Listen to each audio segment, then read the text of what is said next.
Javier, ¿qué hicieron de nosotros? ¿Qué hicieron de la Argentina con esta cuarentena? Bueno, la cuarentena argentina ha sido una cuarentena cavernícola, ha sido la cuarentena más larga y más profunda del mundo y ha sido una decisión absolutamente desacertada. Hoy Argentina está entre los países con mayor cantidad de muertos por millón de habitantes. Es decir que la cuarentena no sirvió para nada. Pero entonces, ¿cuál fue el principal error del gobierno si no sirvió para nada? Mira, el principal error del gobierno fue darle absoluta prioridad a la infectocracia liderada por el imbécil de Pedro Khan.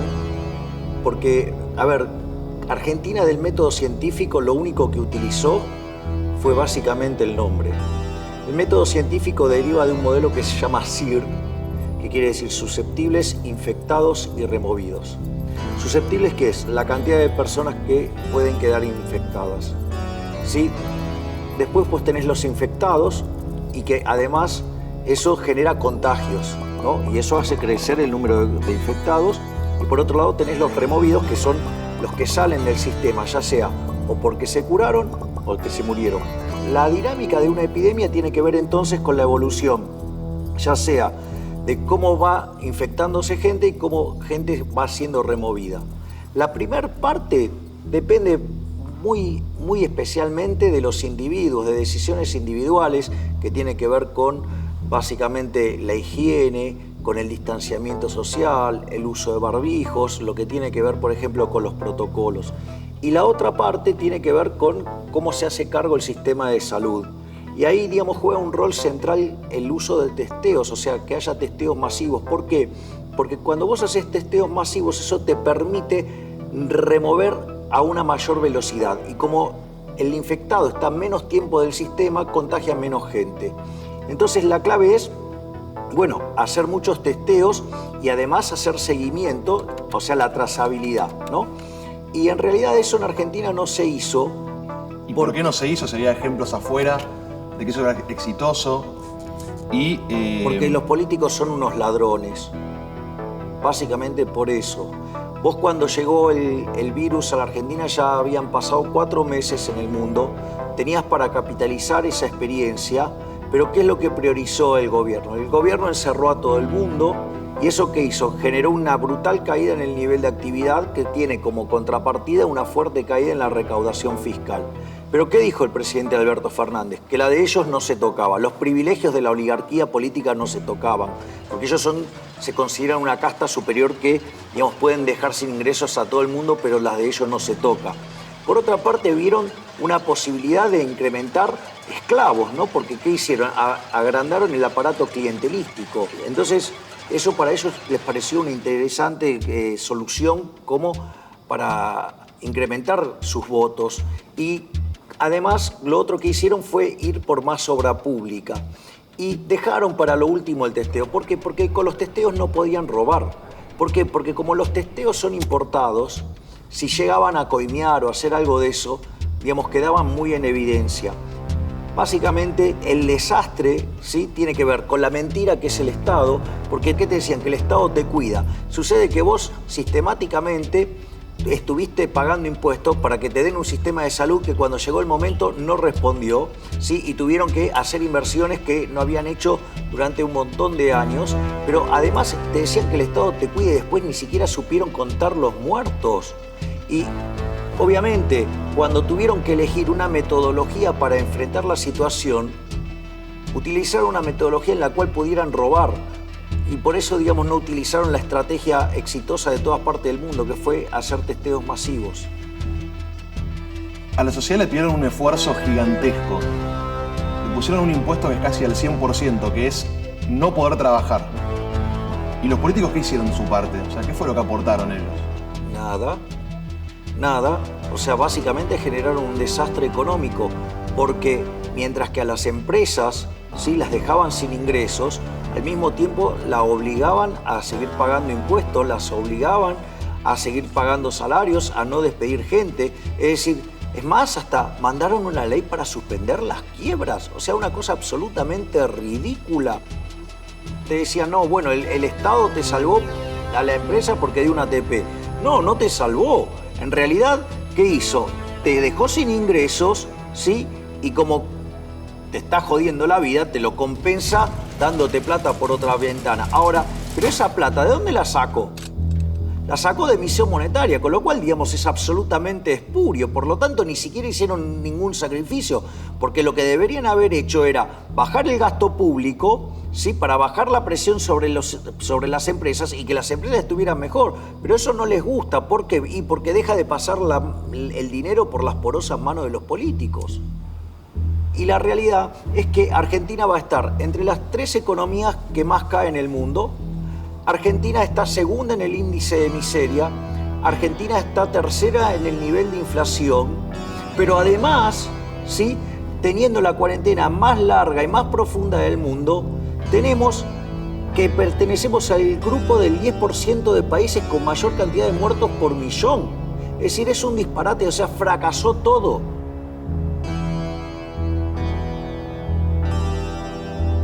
Fracasó todo. No es la pandemia, es la cuarentena. ¡Estúpido! Pero aparte, lo que hay que entender es que el remedio fue peor que la enfermedad. Es decir, y ha causado un daño enorme. O sea, porque uno ve la caída del PBI y siempre, ¿viste? Siempre te aparece el típico voluprogre pelotudo. Ay, no, ustedes son materialistas y el PBI... No, boludo, digamos que el PBI se caiga de la manera Muere que se... gente también por eso. ¿Me comprendés? Es una locura. Esta gente es criminal. Lo que hizo es criminal. Es decir, es un delirio. Son criminales.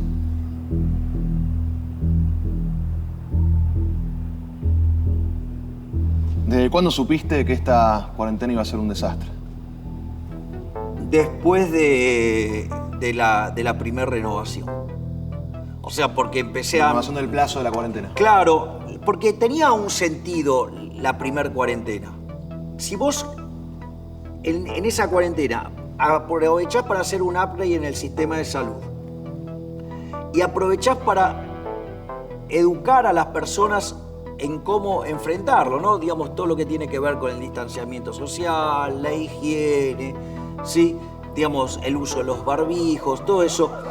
Vos le das tiempo al sistema de salud para que tenga mayor capacidad de respuesta. Entonces, los casos críticos, digamos, se reducen fuertemente y entonces vos tenés que la cantidad de muertos cae. Eso, digo, tenía un sentido. Pero después... Bueno, extendiendo. Claro, pero después apareció algo mucho más complicado y es que al gobierno esto le gustó. Porque consiguió el sueño húmedo de todo zurdo de mierda, que es el control total sobre la población. Esto, digamos que parece una locura, esto está en un libro de Foucault de 1975 que se llama Vigilar y Castigar. En el capítulo 3 trata el tema de la disciplina y cuenta el caso de una comunidad a fines del siglo XVIII, cómo enfrenta la peste.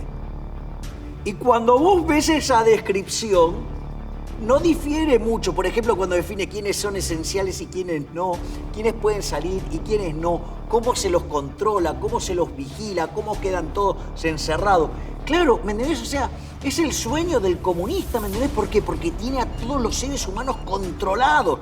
Y alguna hasta el detalle más ínfimo de la vida de él. Exactamente, pero lo peor de todo es que no se quedaron ahí. Porque Foucault después en 1977 hace una mejora sobre esto y dice al biocontrol, es decir, que te controlen físicamente, le agrega el control de la psiquis. Y eso en el caso argentino, digamos, o sea, en todo el mundo fue grosero, pero en el caso argentino fue peor. Porque vos en todo el mundo, ¿qué es lo que te encontraste? Te encontraste que estaban los zócalos donde en tiempo real te mostraban la cantidad de muertos en el mundo. Jugaban con el miedo de la gente.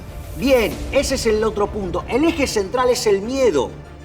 Es decir, porque en el fondo, digamos, o sea, con el correr de los años, o sea, el gran miedo que sigue teniendo el ser humano es el miedo a la muerte.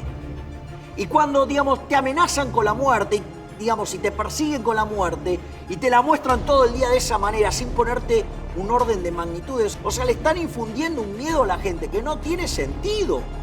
Es decir, a ver, tardaron, digo, ¿Qué decía Friedman? Primero los datos. A ver, ¿cuántas personas mueren en un año en el planeta Tierra? 60 millones de seres humanos. 165.000 por día. Tardó el coronavirus 105 días a llegar a ese número. Es decir, entonces, lo que a mí me parece es que la cuarentena lo que permitió es que gobiernos con vocación totalitaria avanzaran en ese programa. Y el caso de Argentina tiene una complicación adicional. El problema es que con la llegada del coronavirus, ese proceso se retroalimentó y aparecieron todos los orcos de la camporonga, ¿me entendés? Para pronunciar el avance hacia la izquierda y pronunciar la agenda del Foro de San Pablo, porque lo que está haciendo Argentina no es que no tiene plan, el plan es el Foro de San Pablo. Y ese plan, ¿dónde se aplicó? Se aplicó en Venezuela. En los últimos 6 años, el PBI de Venezuela cayó 70%. Tiene una hiperinflación de en torno al 4.900%. O sea, además, el salario de un venezolano es de 72 centavos de dólar por día. Por lo tanto, tenemos cerca de una situación donde el 96% de la población es pobre y el 80% es indigente. A ese modelo de mierda nos quieren mandar estos hijos de remil puta.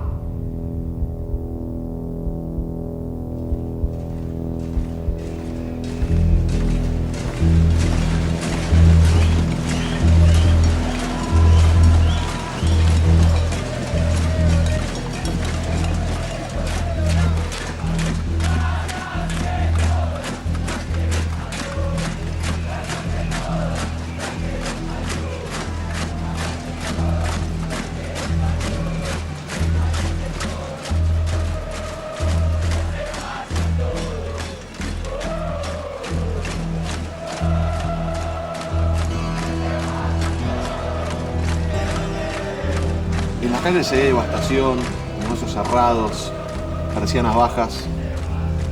¿Qué está pasando en la economía argentina?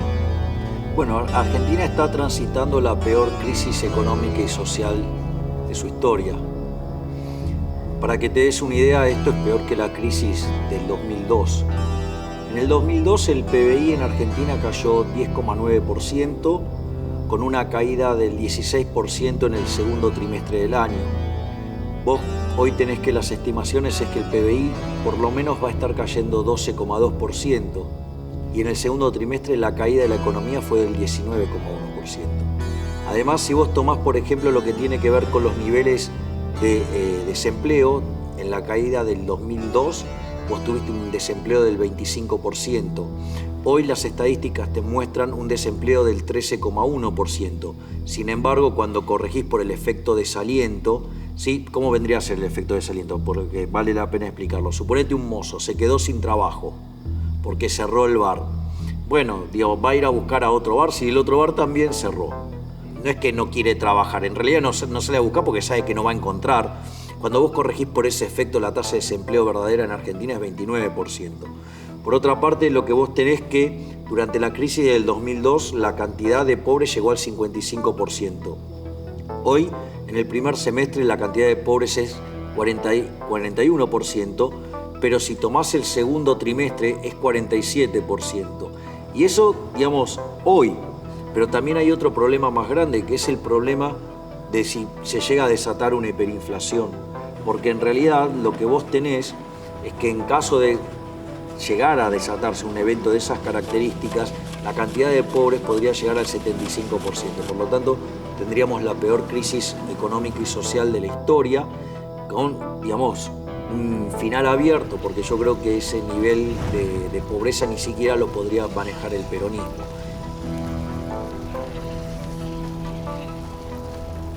Es cierto que todo el mundo está mostrando caídas, pero Argentina está dentro de los peores. Pensá que la caída del PBI en el mundo va a estar en torno al 3,5%. ¿Y en Argentina? Por lo menos va a caer el 12%, que es lo que espera el gobierno. Por lo tanto, algo mal hicimos.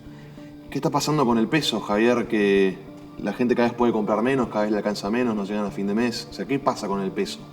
Bueno, en realidad lo que vos estás viendo es que no es que los precios suban o que el dólar suba. En realidad lo que está pasando es que pierde poder adquisitivo el peso. Como decía Friedman, la inflación es siempre en todo lugar un fenómeno monetario. Y a la medida que vos emitas más dinero que la gente quiere retener, el poder adquisitivo del dinero va a caer. ¿Y eso por qué ocurre? Ocurre porque cuando vos tenés un exceso de oferta de dinero, ya sea o porque hay una explosión de creación de dinero, por ejemplo el caso argentino para financiar el déficit fiscal, por otro lado una huida del dinero, lo cual digamos además lo avalo y me parece correcto por parte de la gente que desprecia el peso, porque hay que recordar que el peso es la moneda que emite el político argentino, por ende no puede valer ni excremento, porque esas basuras no sirven ni para abono. Frente a una explosión de exceso de oferta de dinero, ya sea porque estás emitiendo un montón, porque cae la demanda y además tenés una caída monstruosa al nivel de actividad, el peso va a perder valor. Y eso hace que todos los precios expresados en unidades monetarias suban. Es más, el dólar, como es un precio de un activo financiero, sube primero. Después lo sigue el precio de los transables, después los mayoristas, después los minoristas y por último los salarios. Por eso también cuando tenés una explosión del tipo de cambio te sube muy fuertemente la cantidad de pobres e indigentes como consecuencia de que el precio de los alimentos está determinado en dólares.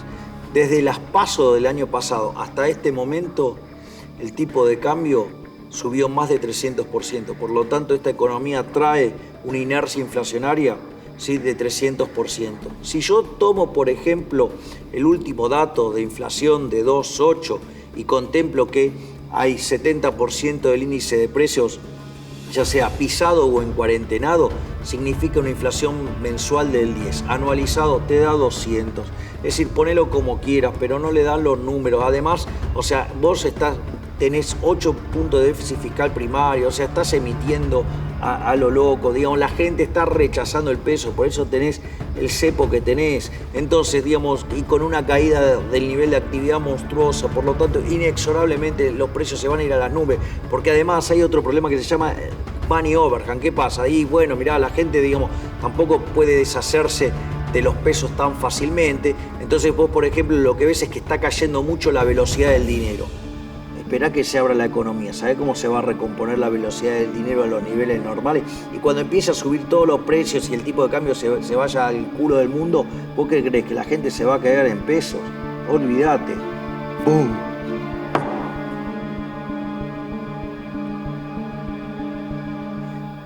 ¿Y el cepo? ¿Cómo lo podemos definir como medida? Mirá, el cepo en rigor es una medida inmoral y además constituye una estafa. Es inmoral porque implica un cercenamiento de las libertades individuales, porque a alguien desde la poltrona se le cantó el traste de decir que vos no podés consumir un determinado producto. Por ejemplo, podrían también decir, bueno, a partir de mañana no se consumen más tomates, ¿no? Y ¿sabés cómo van a estar los productores de tomate? Van a estar como locos. Bueno, acá lo que te está diciendo es que vos no podés comprar más dólares. La realidad es que si vos tu dinero te lo ganaste honestamente, digamos, ¿qué tenés que dar explicaciones? ¿Qué te comprás o qué no te comprás? O sea, escúchame una cosa, si yo me gané mi guita honestamente, yo no tengo que dar explicaciones a nadie de lo que hago con mi dinero. Primer punto. Pero el dólar tiene un elemento adicional que es complicado, que es la reserva de valor que eligió el argentino. Frente a la estafa que es el peso, la reserva de valor es el dólar. Es decir, que es tu consumo futuro. Entonces, cuando no te dejan comprar dólares, lo que te están haciendo es, además, no solo que te están condicionando una parte de tu consumo presente, sino que además te están reventando el consumo futuro. Además, son unos inmorales, porque ellos te dicen que ahorres en pesos cuando ahorran en dólares, ¿no? O, por ejemplo, el otro día una periodista le preguntó a Guzmán sobre sus ahorros en dólares y él le dijo, no, bueno, pero eso es una decisión personal mía. O la señora Cecilia Todesca, que dice que te tenés que enamorar del cepo, pero ella, digamos, también ahorra en dólares. Entonces, la verdad es que lo que uno ve es una gran hipocresía. O sea, son mentirosos, son directamente mentirosos. ¿Pero por qué hacen esto? Bueno, esto lo hacen porque cuando te obligan a demandar pesos, incrementan la base imponible del impuesto inflacionario. Entonces, ¿cuál es el punto? Que en realidad el impuesto inflacionario es un robo porque es un impuesto no legislado.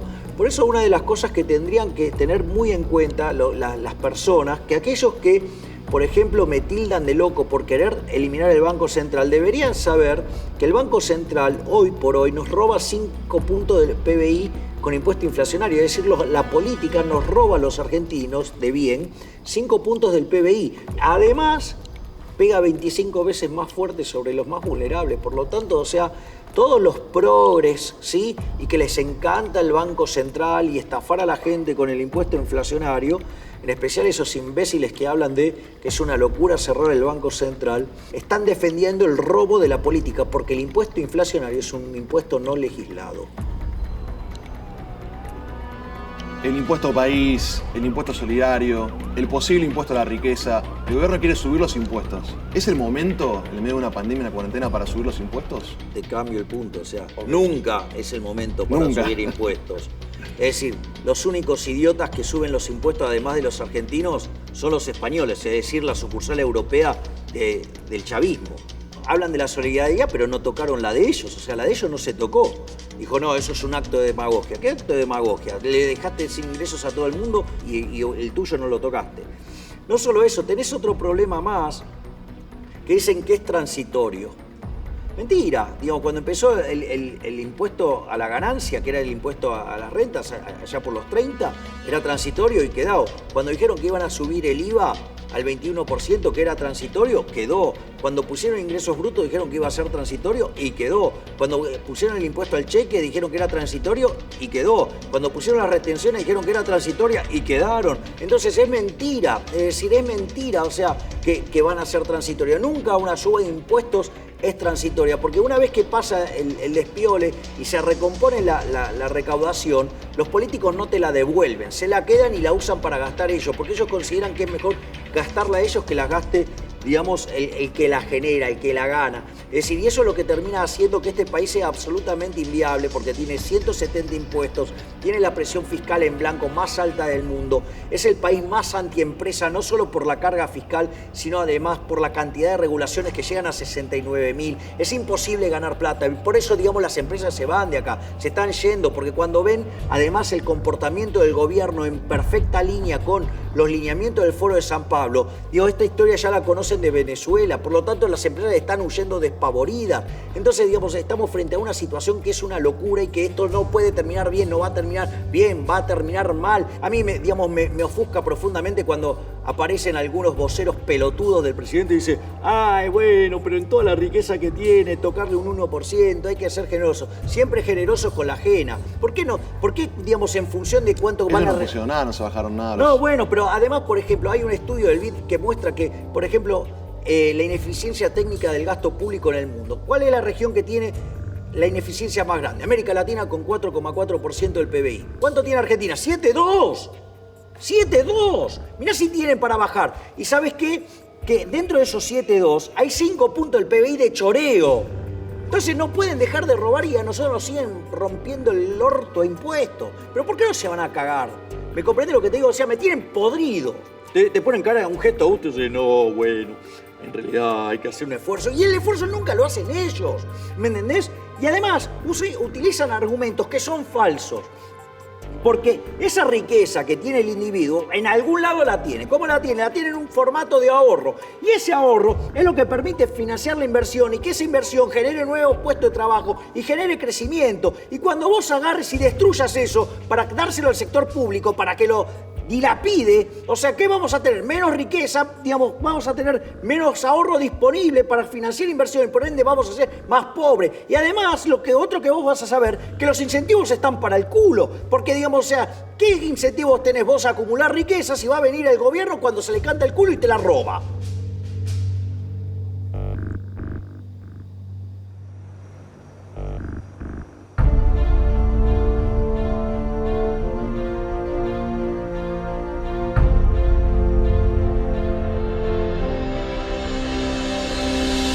Libertarios, estamos frente a un momento histórico. Después de 100 años de decadencia socialista, de ser víctimas de zurdos empobrecedores, los individuos comenzaron a despertar. Es nuestra misión contarles que el camino es el camino de la libertad. Recordemos que aquellos países que son libres, el PBI per cápita es 8 veces más grande que los países reprimidos. Además, el decil más bajo de la distribución está 11 veces mejor que su equivalente en el país reprimido y además están mejor que el 90% de la población. Tenemos 25 veces menos de pobres estándar y 50 veces menos de pobres extremos. Recuerden que somos superiores en el plano de la moral, ya que el socialismo se basa en la envidia, en el odio, en el resentimiento, en el trato desigual frente a la ley, en el robo y en el asesinato, mientras que nosotros nos basamos en el respeto irrestricto del proyecto de vida del prójimo, donde solamente es posible ser exitoso sirviendo al prójimo con bienes de mejor calidad a un mejor precio. Y como si todo esto fuera poco, somos superiores estéticamente. Recuerden lo que era la Unión Soviética, lo que eran sus edificios, cuadrados, oscuros, sin ventanas, con la basura de Cuba, que parece un queso gruyere. Comparen contra la maravilla que es Nueva York. Por lo tanto, la victoria será nuestra. Avancemos sin miedo. ¡Viva la libertad, carajo!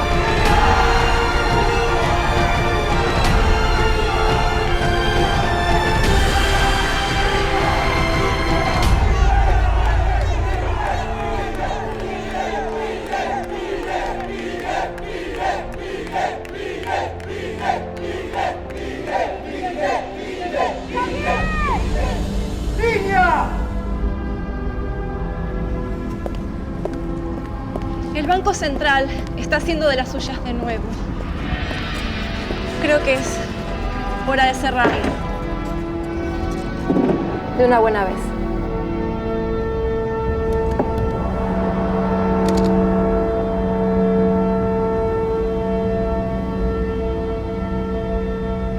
¡Destrucción! ¡Destrucción! ¡Destrucción! ¡Destrucción! ¡Destrucción! ¡Destrucción! ¡Destrucción! ¡Destrucción! ¡Destrucción! ¡Destrucción! ¡Destrucción! ¡Destrucción! ¡Destrucción! ¡Destrucción! ¡Basta inflación!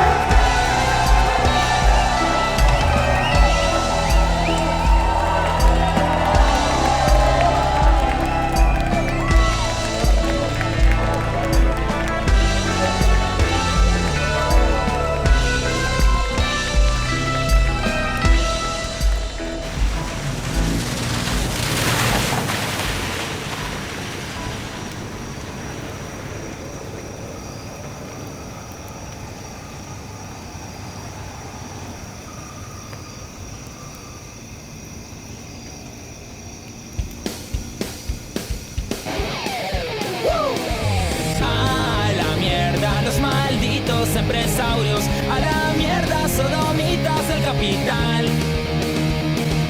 Basta de basura keynesiana, ha llegado el momento liberal. Tenemos un líder y él es un gran referente que al Estado siempre logra incomodar. Javier Milei, futuro presidente. Javier Milei, el último punk, siempre en contra de la presión tributaria, siempre en contra del estatismo abusador, combatiendo por una Argentina libertaria y por la libertad del pueblo trabajador. Hace más de un siglo nos gobiernan los buenistas, los que roban para de lacras mantener. Esos que pagan a dudosos funcionarios, que el dinero de la gente quieren retener. Que estamos bien, comparados con qué. Que estamos bien, comparados con qué. Que estamos bien, comparados con qué. Que estamos bien, comparados con qué. Si seguimos así, arruinaremos nuestra vida y vamos en